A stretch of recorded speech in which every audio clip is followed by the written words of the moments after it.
Provavelmente você não sabe, mas pelo menos 5% da população mundial tem depressão. Isso quer dizer que mais de 350 milhões de pessoas sofrem com essa doença. Ao longo da vida, uma pessoa tem 20% de probabilidade de ter um episódio depressivo, e mais de 50% das pessoas que se suicidam são depressivas. Não parece ser algo sério até que você para analisar as estatísticas dessa doença. Quem foi que nunca ouviu, ou até mesmo já falou, isso é frescura, vai pra rua, sai desse quarto. Tá sempre séria, você devia sorrir mais. Abre essa janela, levanta dessa cama. A depressão não é uma fase, não é só uma mudança de humor. A depressão é uma doença. Para uma pessoa deprimida, o que lhe dava prazer e felicidade pode não ter mais graça. O que era belo pode passar a ser feio, chato e até mesmo passar a ser desconfortável. A depressão tira de você o medo de morrer, mas ela lhe dá o medo de viver. E o mundo pode parecer literalmente um lugar cinzento.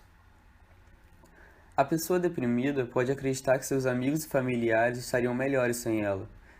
A pessoa sente que não existe nada pelo qual vale a pena viver. Pouco a pouco ela perde a esperança de sentir-se melhor e a história vai propagando-se ao ponto das experiências de vida irem confirmando a ideia de que tudo é miserável. E sempre vai ser. A desesperança estala-se e consome todas as coisas que antes lhe davam alegria e satisfação. Ter depressão não é um sinal de fraqueza. Ter depressão é um sinal de que você precisa de ajuda. O que é a depressão? Eu penso que a gente precisa definir a depressão num diagnóstico diferencial. A depressão não é uma tristeza a gente sempre tem, todo mundo tem um dia que está mais triste, um dia que a gente acorda não muito bem, mas isso é normal, isso é do dia a dia. Tá? A depressão também não é um luto, porque o luto ela tem uma causa, às vezes é uma perda de um parente, às vezes é a perda de um emprego, ou o fim do relacionamento, nos coloca num sentimento muito triste. A depressão vai muito além disso. A depressão é uma desesperança, na verdade, é uma falta de confiança na gente mesmo. A pessoa não se sente capaz de nada, a pessoa não vê nenhum sentido no mundo em que ela vive. Então é isso que a gente chama da depressão de fato. A depressão ela precisa tanto de um diagnóstico médico, psiquiátrico, medicamentoso, vamos dizer assim, aliado sempre com a terapia. Qual a melhor forma de ajudar uma pessoa deprimida? A melhor forma de ajudar essa pessoa é não desqualificar o que ela está sentindo. Ou seja, não é uma brincadeira, não é uma frescura, não é uma coisa que passa, né? Não é uma coisa que vai acabar no dia seguinte. A melhor forma é você dizer para ela: eu estou aqui, pode contar comigo, eu imagino que você esteja passando. Você precisa ter coragem para falar isso para alguém, você precisa ter coragem de procurar ajuda especializada. Você não precisa ficar assim para sempre.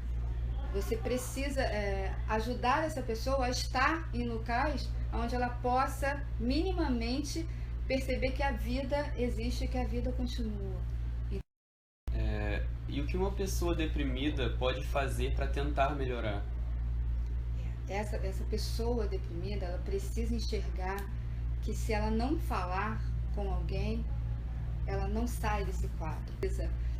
Mesmo que não queira, mesmo que ela não sinta vontade, ela precisa ir para o mundo, ela precisa tomar um sol, ela precisa fazer uma atividade física, mesmo que ela não queira, porque ela não tem essa vontade, todas as cores somem, todos os sabores desaparecem da vida dela, mas ela precisa fazer essa atividade física, ela precisa tomar um sol, ela precisa dizer para alguém o que ela está sentindo corajosamente, ela precisa se mostrar como ela é.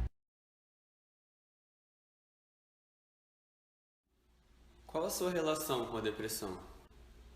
Eu tive uma filha com depressão e ela se suicidou em 2014, depois de uma festa. E eu sinceramente nunca pensei que a depressão pudesse matar uma pessoa.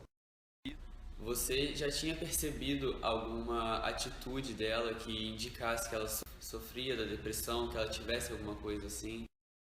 Tava nela muita sensação de, não é um derrotismo, mas é um tipo, não adianta fazer nada porque aqui não tem nada. Uma sensação de desesperança, algo assim. Mas achei que aquilo era da adolescência.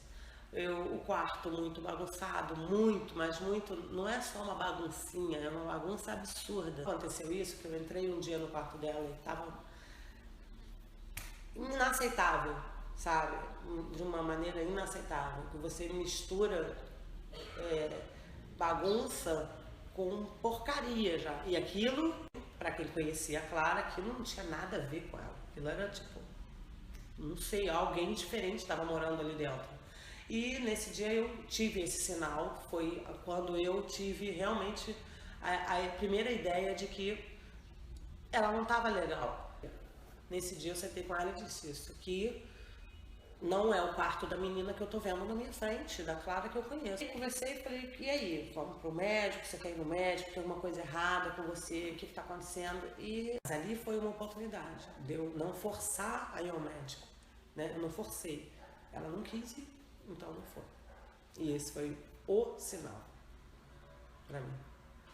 Fora, assim, coisas que a gente, né, os amigos dela e eu, a gente sempre interpretou como sendo o jeito dela. O jeito, desculpa, o jeito dela alegre, brincalhão, mas às vezes muito mal-humorado, muito umas piadas mórbidas, umas coisas assim, mas a gente achava que era o jeito dela. E talvez isso fosse alguma já erupção, vamos dizer assim, da depressão.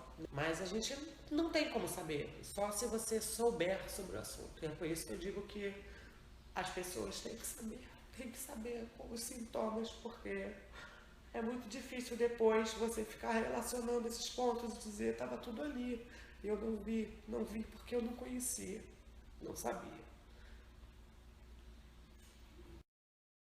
Depois de ter passado por isso, o que você teria a dizer para as pessoas que têm familiares ou conhecem outras pessoas que sofrem com a depressão? Em primeiro lugar, que as pessoas pesquisem sobre o assunto, né? Conheçam sintomas da doença, leiam sobre casos, relatos, preste atenção nas pessoas que estão em volta da gente, que às vezes a gente tem amigos deprimidos, né? Quem tem filhos, que preste atenção nos filhos, né? Converse com eles, saibam os desejos, as queixas, e, enfim, esteja próximo deles. Não que eu não tivesse, né? Porque eu era super próxima da classe, mas eu não conhecia nada disso. Quando na minha cabeça que eu ia imaginar que era aquela menina que tirava notas altas, que era engraçadíssima, com piadas divertidíssimas, sempre dançando, sempre saltitando, poderia ter algum problema sério que levasse à morte.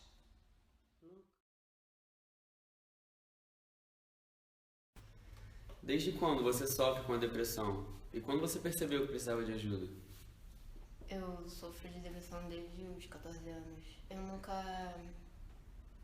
não achava que eu tinha depressão, porque eu sempre achei que eu fosse uma pessoa melancólica e sensível ao extremo. Só que depois eu descobri que eu era assim, porque eu era doente, eu tenho depressão.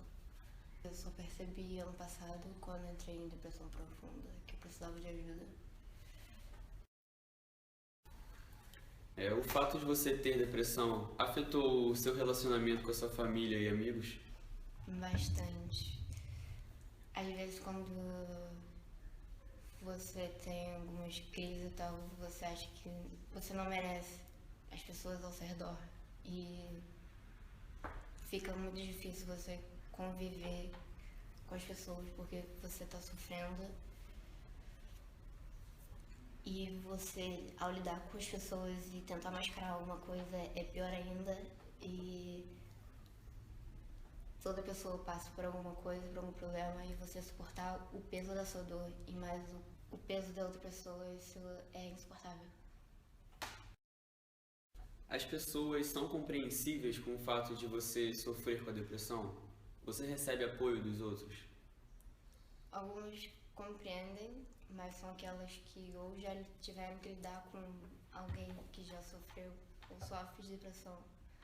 E tem aquelas pessoas que não sabem lidar ou que acham que depressão é frescura e tá arranjando uma desculpa pra não fazer alguma coisa, mas não.